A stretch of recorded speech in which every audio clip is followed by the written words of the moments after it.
we're on our way to the hospital. I know on YouTube, I haven't updated YouTube on our pregnancy. Yes, we're full term. I am having contractions about every 5 minutes. And right now we're on our way to the hospital. But if you've been following me on Instagram, you kind of know exactly what's going on for the most part. And yeah, so contractions are terrible in the car because sitting down like this is very uncomfortable for me. I like to be on all fours. It's more comfortable. So I'm not really feeling that in that kind of way. Babe, how are you feeling?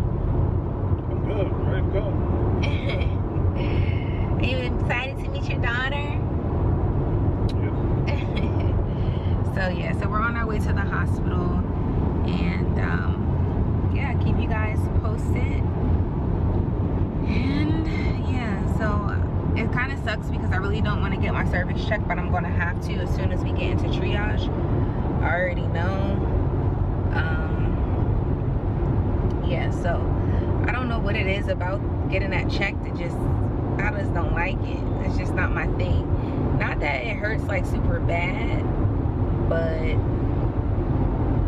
I would prefer not to get it. But my doula basically said that it's good for them to check it. That way we know where we are, and just to kind of go from there. So they'll keep me, she said, most likely for 2 hours to see how I'm progressing. And then depending on how many centimeters I'm dilated, they most likely will send us home. So yeah, I haven't lost my mucus plug, I don't think so, and then I'm not bleeding or anything, so I don't think that I'm super dilated. But then again, you just kind of like never know. So I guess we'll see. Keep you guys posted. Okay. Dang it, my battery is dying. My midwife said that I can grab something to eat. I'm probably gonna end up pooping all of this out, but I'm 5 centimeters dilated, and she told me we can get some food. So I'm eating carbs so that way I have energy, so that way it lasts me a little bit longer, because this is going to be the last meal most likely that I'm gonna have. So high in carbs for sure.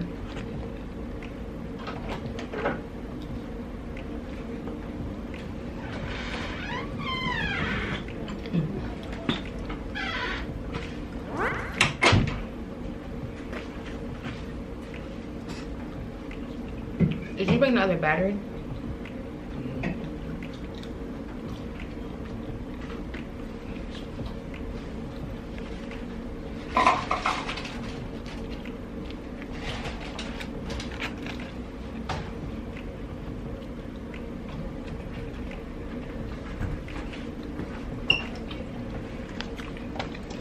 Thank you. So right now we're in triage, guys. I'm not sure if I mentioned that. We're in triage because since I want to do natural, she's going to keep me for 2 hours and then recheck and then admit me, because she would prefer to admit me at 6 centimeters. So yeah, so I'm gonna eat this food and we'll follow up with you guys once we get into the labor and delivery room. I don't know why I was looking at the screen. I'm trying to fix my body.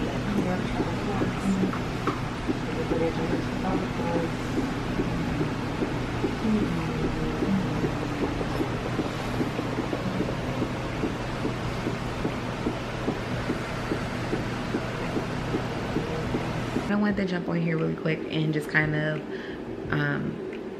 talk about a little bit more on the labor and delivery, excuse me, just so that way you guys aren't confused. So the idea was to labor at home for as long as that I could labor at home for.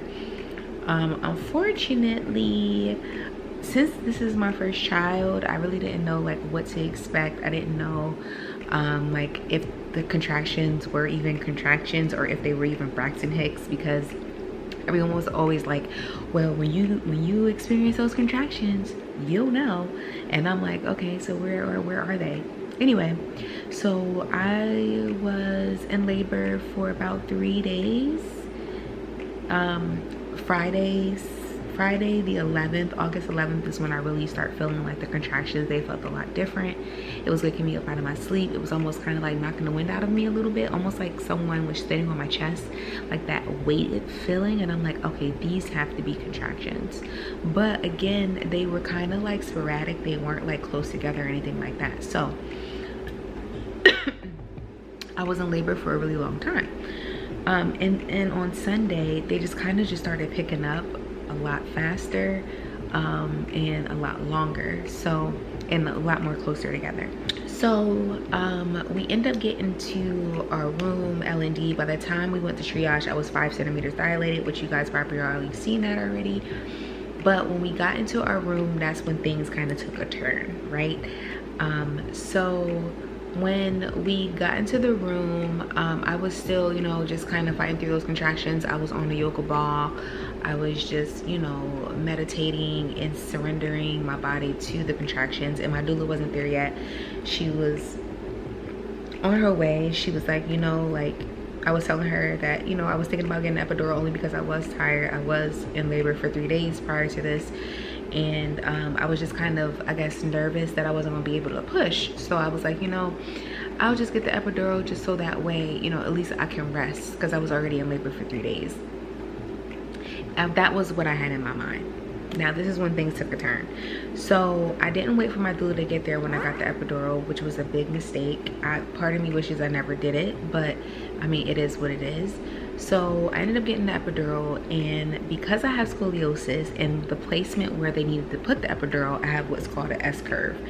So usually it takes them about like 5-10 minutes max for them to do an epidural. It took them 45 minutes. 45 minutes to do the epidural. And mind you, I'm having contractions. That wasn't even, I could stay still during the contractions. It wasn't that big of a deal. I have a high pain tolerance, so I was like, this is cool.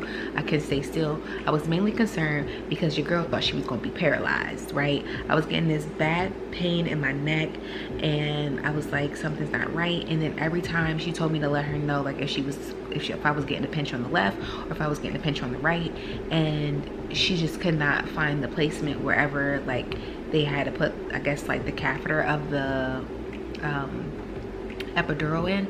Like, she just could not find the placement. So she ended up having to get help. Mind you, this 45 minutes has already passed by, and then they ended up calling another anesthesiologist to come in to do the epidural. And as soon as she got in, boom, cool, she was able to put the placement in. Now, I want to say I probably had the epidural in for probably 15 minutes.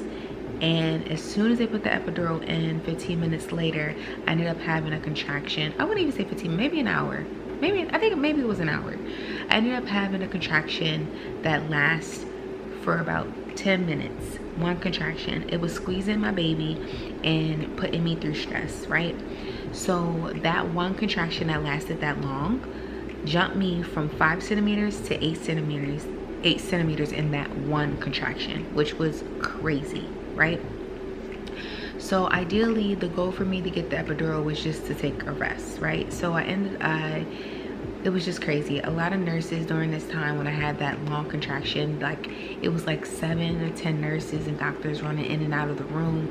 It was almost like they'd never seen it before. My doula was keeping like everyone calm, trying to keep a poker face and keeping me calm. Meanwhile, these nurses, like, I'm like, none of you guys have a poker face. And I like literally start praying. Like, I was literally had a conversation with God in the room, like, and I was like, Lord, like, don't do this to me. Save my baby. They couldn't find my baby's heart. They couldn't find my baby's heart rate. So they ended up going inside of me and putting a monitor on her head so that way they can get her heart rate.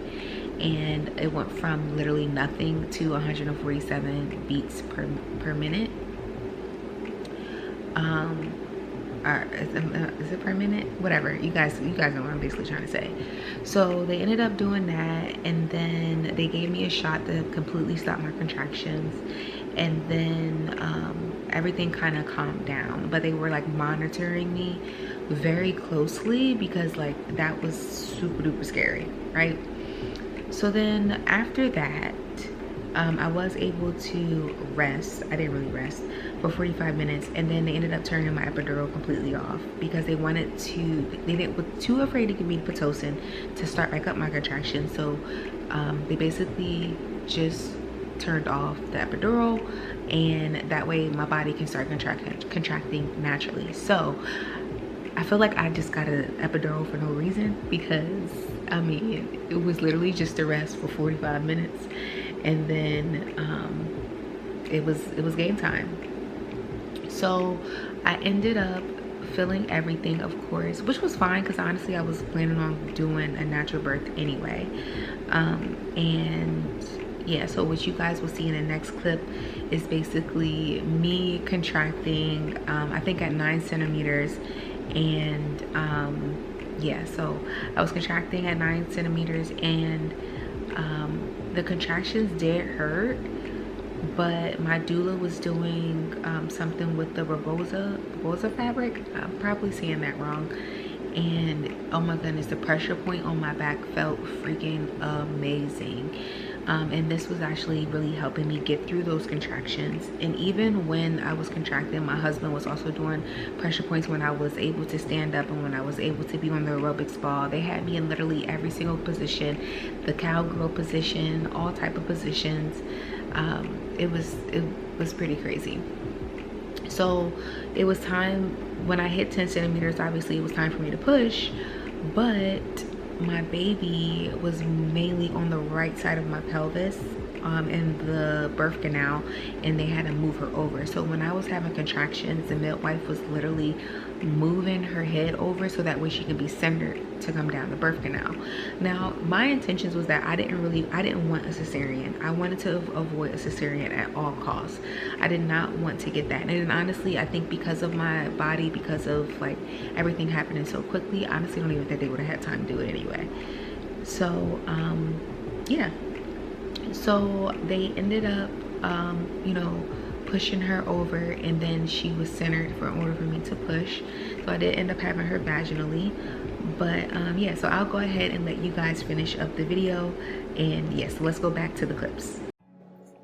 Okay, so there's a lot of things that I kind of left out in this whole entire thing. So right when we had that contraction, I ended up developing preeclampsia in that very second, so I ended up getting a high fever. So there was a lot of stuff that was going on during this process. As you can see right now, my doula is basically giving me pressure points during each contraction. And yeah, so at this point I was 9 centimeters dilated.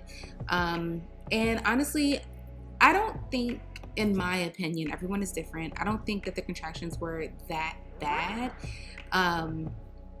especially if you like surrender your body to them. Honestly, like if you don't fight against it, the pain is not as bad. Anytime that I will fight against the contraction, I literally felt like I was literally about to drop down to my knees, and then I would literally remember to surrender, and then I would surrender and would be completely fine. So that actually did help me get through a lot. It just kind of sucks that I really do honestly wish that I never got the epidural. I feel like next round I'm just not going to do it at all. I knew I shouldn't have got it, but I think deep down I was just afraid that I wasn't going to be able to push because I've been in labor for so many days. But it's rather here or there. Yeah, so my doula is freaking amazing. I highly recommend that you have a doula whenever you are delivering or having a baby. I feel like it's super important to have someone there to advocate for you. And we're both truly thankful that we had her, because let me tell you guys, she demanded respect in our labor and delivery room for sure. Just be mindful if you ever get an epidural. It doesn't work for everyone. It did work for me. I hated it. I didn't like in the beginning like how it made my legs feel completely dead. I'm like, oh my God, I can't feel anything. Like, I don't like this. So I am thankful that it was turned off, so that way I can kind of feel everything. And then eventually I was able to like move my legs and everything else. And then that's one of the reasons why too that I'm actually in the bed, because since I did get the epidural, even though it was turned off for like about an hour, I believe, it's still kind of dangerous if you're kind of like standing up, etc. But prior to me even getting the epidural, I was like all over the delivery room. I had peanut ball, aerobics ball, etc. Which honestly for me, laboring on the aerobics ball was the perfect place for me. But ideally, whenever your baby is moving down the birth canal, you have to like move and change positions. But I just couldn't. I tried, and I was like, "Ooh, it's coming a little bit too strong for me. I have to take a break." Overall, our labor and delivery was beautiful, even through the little hiccups. I'm not traumatized or anything like that, but I do recommend that if you are having a baby, to have a doula. Honestly, she was not only amazing for me, but she was also amazing for my husband as well, and definitely kept us both at ease. And yeah, she's freaking amazing. So if you're in the Tampa area, definitely make sure you check out Breathing Through Life. Alyssa is freaking amazing. But until next time, deuces! Bye, y'all.